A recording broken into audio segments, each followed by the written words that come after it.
शिक्षक बहाली को लेकर सरकार ने एक बड़ा फैसला लिया है। बिहार शिक्षक बहाली नियमावली में सरकार की तरफ से बदलाव करने का फैसला लिया गया है। अब शिक्षक बहाली के लिए बिहार का स्थायी निवासी होना जरूरी नहीं है। नीतीश कैबिनेट की बैठक में इस फैसले पर मोहर लगी है। बिहार शिक्षक बहाली नियमावली में संशोधन करते हुए सरकार ने कहा है कि अब किसी भी राज्य या केंद्र शासित प्रदेश के अभ्यर्थी बिहार में शिक्षक भर्ती के लिए आवेदन कर सकते हैं। इसके लिए बिहार का निवासी होना अब जरूरी नहीं है, अनिवार्य नहीं है। सरकार के इस फैसले के बाद हालांकि शिक्षक अभ्यर्थियों में काफी नाराजगी और गुस्सा देखा जा रहा है। बिहार में शिक्षकों की बहाली को लेकर नीतीश सरकार ने आज एक महत्वपूर्ण फैसला लिया है। मुख्यमंत्री नीतीश कुमार की अध्यक्षता में आज बिहार कैबिनेट की बैठक हुई है और इस बैठक में सरकार ने यह फैसला लिया है कि बिहार में शिक्षकों की चल रही बहाली प्रक्रिया में अब बिहार के अलावा दूसरे राज्यों के भी अभ्यर्थी आवेदन कर सकेंगे। जो फैसला लिया गया है उसके अनुसार अब केवल बिहार के अभ्यर्थी नहीं बल्कि पूरे भारत के कहीं से भी दूसरे अभ्यर्थी इस बहाली प्रक्रिया में जो 1,70,000 पदों की बहाली की प्रक्रिया जो है उसमें भाग ले सकेंगे। जो ये फैसला लिया गया है उससे निश्चित तौर पर अब केवल बिहार के लोग नहीं, दूसरे राज्य और केंद्र शासित प्रदेश के जो अभ्यर्थी होंगे वो भी इस बहाली प्रक्रिया में भाग ले सकेंगे।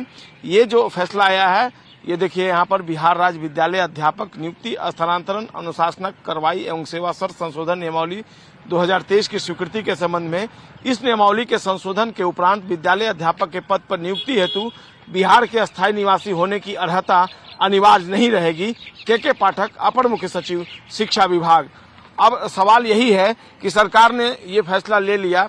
पहले बिहार के लोगों को लगता था कि केवल उन्हें ही मौका मिलेगा, लेकिन अब पूरे देश भर के अभ्यर्थी इसमें आवेदन कर सकेंगे। अब बिहार के अभ्यर्थियों को सरकार का यह फैसला कितना रास आता है ये देखने वाली बात होगी। कैमरा पर्सन राजेश के साथ संजय कुमार, न्यूज 18 पटना। तो बिहार सरकार के इस फैसले से शिक्षक अभ्यर्थी नाराज हैं। ये शिक्षक अभ्यर्थी क्या कुछ करें जरा वो सुनिए। कैबिनेट की बैठक में यह निर्णय लिया गया कि ऑल ओवर इंडिया को फॉर्म भरने दिया जाएगा।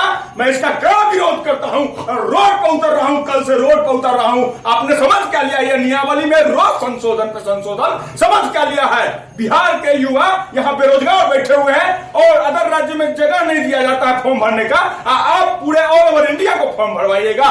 बर्दाश्त से बाहर है। सभी शिक्षक अभ्यर्थी रोड पर उतरेंगे और इस निर्णय के खिलाफ उतरेंगे और आपको घेरेंगे किसी भी सूरत में। तो बिहार में शिक्षक बहाली में डोमिसाइल की बाध्यता खत्म होने के फैसले के बाद अब शिक्षक अभ्यर्थियों का आक्रोश बढ़ चुका है और सभी अभ्यर्थी विज्ञापन तक को रद्द करने की मांग करने लगे हैं। अभ्यर्थियों ने साफ कहा है कि जब दूसरे प्रदेश में डोमिसाइल नीति लागू है तो फिर बिहार में क्यों बाहरियों को मौका दिया जा रहा है। अभ्यर्थियों ने कहा कि बिहार के अभ्यर्थियों को बेरोजगार रखने की सरकार की ये साजिश है जिसे किसी भी सूरत में सफल नहीं होने दिया जाएगा। ऐसे ही कुछ अभ्यर्थियों से बात की हमारे संवाददाता रजनीश कुमार ने। बिहार के लाखों शिक्षक अभ्यर्थियों को बड़ा झटका लगा है क्योंकि राज्य सरकार ने अभी कैबिनेट में मुहर लगा दी है कि शिक्षक बहाली में अब डोमिसाइल नीति नहीं रहेगी।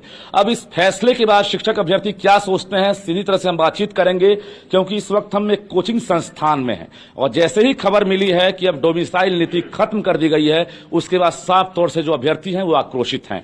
क्या लग रहा है, ये बड़ा झटका होगा आप लोगों के लिए? यस सर, इससे ज्यादा कंपटीशन बढ़ जाएगा। हम लोग को बहुत ज्यादा सामना करना पड़ेगा। क्या चाहती हैं आप?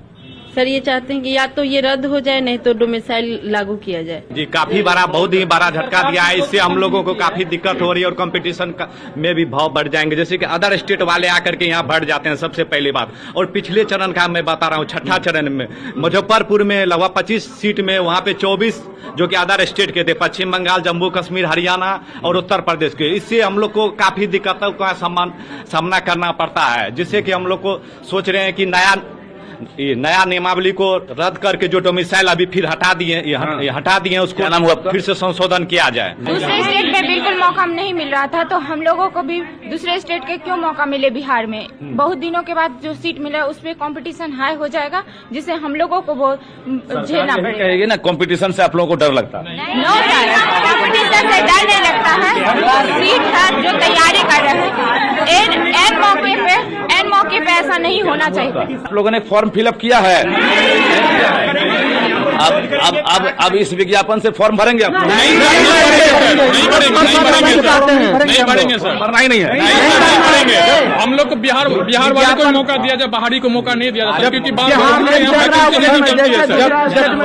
आनंद सर, जब बिहार के विद्यार्थियों को बाहर मौका नहीं दिया जाता, बाहर स्टेट में, तो बाहर के स्टेट के विद्यार्थियों को बिहार में मौका नहीं दिया जाना चाहिए सर। हम लोग इतना मेहनत कर रहे हैं, सीटेट क्वालिफाई किए, क्योंकि वैकेंसी नहीं सौरभ आनंद। मैं आनंद विश्वास हुआ। चलिए बताइए तो क्या परेशानी दिख रही है? हम लोग की परेशानी है क्या कि बिहार के लोग तो सारे लोग बेरोजगार रह जाएंगे, अदर स्टेट वाले आकर बिहार में जॉब ले लेंगे, तो फिर हम लोग कहाँ जाएंगे? ये जस्ट चुनावी मुद्दा है। तो अभ्यर्थी साफ तौर से कह रहे हैं कि बिहार के जो स्टूडेंट्स हैं, जो प्रतिभाशाली भी हैं, जो मेरिट वाले भी हैं, जिन्होंने सीटेट, बीटेट, एसटेट, बीएड, डीएलएड कर लिया है, अब वो बेरोजगार रह जाएंगे और बाहरी स्टूडेंट्स रोजगार पालेंगे। सवाल यह है कि आखिर बीपीएससी से जब विज्ञापन जारी कर दिया गया, अभ्यर्थी अब विज्ञापन फिलअप करने भी लगे हैं, उसके बाद ऐन वक्त पर बीच में ही कैबिनेट से इस फैसले की क्या जरूरत थी? अब इस फैसले के बाद जाहिर है कि अभ्यर्थी नाराज हैं और संग्राम करते नजर आने लगे हैं। कैमरामैन दीपक के साथ रजनीश कुमार, न्यूज़ 18 पटना।